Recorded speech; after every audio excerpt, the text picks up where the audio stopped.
ناظرین، یزید کی قبر کو کیوں کھدوایا گیا؟ آخر اس واقعے کی وجہ کیا تھی؟ کس نے اور کیوں یزید کی قبر کو کھولا؟ یہ واقعہ یزید کی وفات کے کتنے سال بعد پیش آیا؟ ناظرین، یزید نے اپنی زندگی میں ہی اپنے بیٹے معاویہ کو اپنا جانشین مقرر کر دیا تھا۔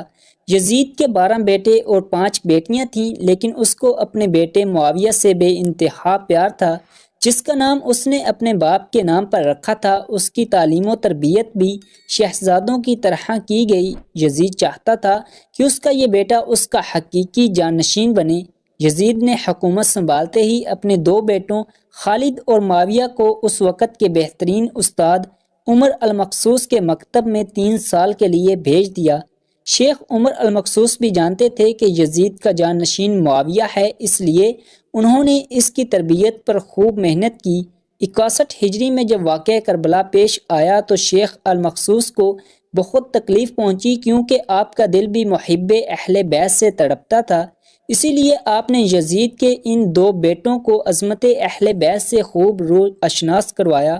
ایک طرف کربلا کا واقعہ پیش آیا اور جگہ جگہ یزید کے خلاف بغاوت اٹھنے لگی۔ دوسری طرف معاویہ جو یزید کا جانشین تھا، اس کی تربیت ایک سچے عاشق رسول کر رہے تھے۔ واقعہ کربلا کے تیسرے سال 683 عیسوی میں یزید عبرتناک موت سے دوچار ہوا تو معاویہ ابن یزید 20 سال کی عمر میں تخت نشین ہوا۔ جیسے ہی معاویہ ابن یزید تخت نشین ہوا تو استاد محترم کی محنت رنگ لانے لگی۔ اس نے آتے ساتھ ہی واقعہ کربلا کی تحقیقات کی اور محض 40ویں دن لوگوں کو اپنی بیعت سے آزاد کر دیا۔ بعض روایات میں معاویہ ابن یزید نے 3 ماہ تک حکومت کی۔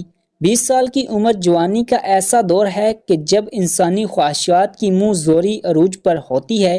یزید کا جانشین ہونا اور پوری اسلامی مملکت پر حکمرانی کرنا اپنی تمام جائز و ناجائز خواہشات کو پورا کرنے کے لیے بہترین موقع تھا، لیکن معاویہ بن یزید نے تخت پر بیٹھتے ہی واقعہ کربلا کی تحقیقات کی اور حالات کا بہت باریکی سے جائزہ لیا۔ جب اس نے دیکھا کہ میرے باپ نے اسلام اور مسلمانوں کو کس قدر عظیم نقصان پہنچایا ہے، تو اس نے محسوس کیا کہ وہ ایک دوہرائے پر کھڑا ہے کہ حکومت کی بھاگ دوڑ تھامے رہے یا ظلم و ستم اور عیش و عشرت کا بازار گرم رکھے، یا تخت و تاج کو چھوڑ دے اور اپنے آپ کو ان ہولناک گناہوں اور ان دردناک عذاب سے دور رکھے۔ بالآخر اس نے فیصلہ کر ہی لیا۔ اس کا فیصلہ ان سچی تعلیمات اور اس ایمان کے طفیل ہی ممکن ہوا جو اس کی رگوں میں شامل ہو چکا تھا۔ اس نے ایک عزم کے ساتھ حکومت کے عہدیداروں اور عوام کو مسجد میں جمع کیا اور پھر خود منبر پر جا بیٹھا۔ اس نے اپنی تقریر میں سب سے پہلے خدا کی حمد کی اور اس کے بعد رسول اللہ صلی اللہ علیہ وسلم پر درود بھیجا، اور پھر یوں کہنے لگا، میرے باپ یزید کو حکومت ملی تو وہ اپنے اعمال اور بدکاری کی وجہ سے ہرگز اس کا اہل نہیں تھا، لیکن وہ بھی اس پر قابض رہا اور اس کا نفس اس سے بدترین کاموں کی ترغیب دیتا رہا۔ وہ اپنے برے کاموں پر فخر کرتا تھا اور اس نے خدا کی بتائی ہوئی حدود سے تجاوز کیا۔ رسول اللہ صلی اللہ علیہ وسلم کی اولاد پر اس نے بدترین مظالم ڈھائے، لیکن اس کی حکومت کی مدت بہت تھوڑی تھی اور بہت جلد اس کی شرمناک زندگی کا خاتمہ ہو گیا، اور آج وہ اپنے اعمال کے حساب و کتاب میں الجھا ہوا ہوگا۔ جب معاویہ بن یزید کی بات یہاں تک پہنچی تو اس کا گلا رک گیا۔ کافی دیر تک وہ بلند آواز میں روتا رہا اور اس کے بعد وہ دوبارہ لوگوں سے ہم کلام ہوا اور اس نے کہا، اے لوگو، میں تمہارے گناہوں کا بوجھ اپنے کندھوں پر نہیں اٹھا سکتا اور نہ میں تمہاری دوستی کا طوق اپنے گلے میں ڈالوں گا۔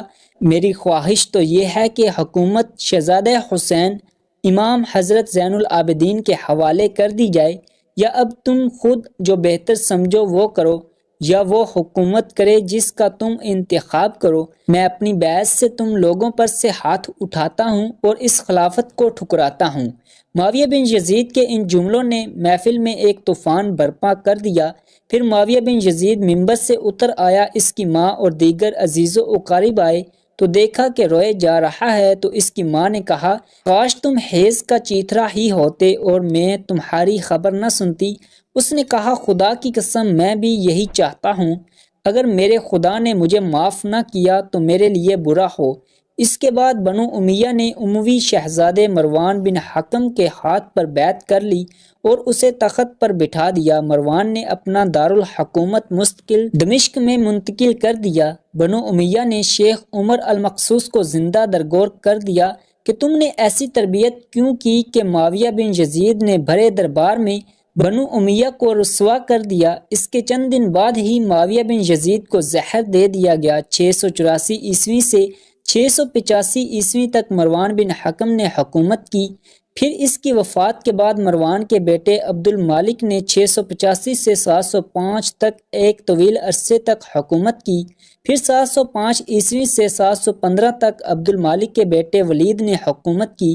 اس کے دور میں سندھ، اندلس اور دیگر بہت سی ریاستیں فتح ہوئیں۔ اس کے دور میں شہزادہ حضرت امام زین العابدین کو زہر دیا گیا۔ 715 سے 717 تک ولید بن عبد المالک کے بھائی سلیمان بن عبد المالک نے حکومت کی اور 717 میں عمر بن عبد العزیز معجزانہ طور پر تخت نشین ہوئے، لیکن ان کو بھی زہر دے دیا گیا۔ 720 سے 724 تک ولید بن عبد المالک اور سلیمان بن عبد المالک کے بھائی یزید بن عبد المالک نے حکومت کی بھاگ دوڑ سنبھالے رکھی۔ اس کے بعد حشام بن عبد المالک، ولید بن یزید، یزید بن ولید، ابراہیم بن ولید اور مروان بن محمد نے بالترتیب حکومت کی اور 750 عیسوی میں بنو امیہ کی حکومت کا تخت بنو عباس نے الٹا دیا۔ بنو امیہ کا آخری حکمران مروان ثانی ایک انتہائی سست اور ڈرپوک حکمران تھا جس نے ابو مسلم خراسانی کے ہاتھوں شکست کھائی اور یوں بنو عباس کی حکومت شروع ہوئی۔ تاریخی کتابوں میں درج ہے کہ ابو مسلم خراسانی نے بنو عباس کے ابو جعفر المنصور اور ان کے بھائی ابو العباس الصفا کو حکمرانی سونپ دی۔ اس طرح بنو عباس کے پہلے حکمران ابو العباس نے آتے ہی بنو امیہ کا نام و نشان مٹانے کی قسم کھائی۔ بہت سے لوگوں کو قتل کر دیا گیا اور کربلا کے واقعہ میں ملوث تمام کرداروں کی قبریں تک کھود دی گئیں۔ اس طرح بنو عباس کے حکمران ابو العباس الصفا نے یزید کی قبر کو بھی کھدوایا اور یہ کام اس نے اپنی نگرانی میں کروایا۔ وہ چاہتا تھا کہ یزید کو قبر سے نکالے اور اس کی لاش کو سولی پر لٹکائے۔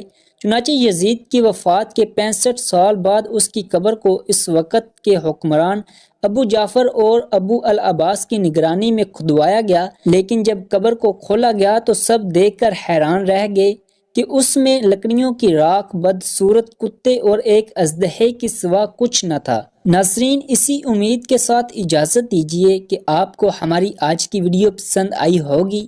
ملتے ہیں ایک نئی تحقیقی تاریخی معلوماتی ویڈیو کے ساتھ۔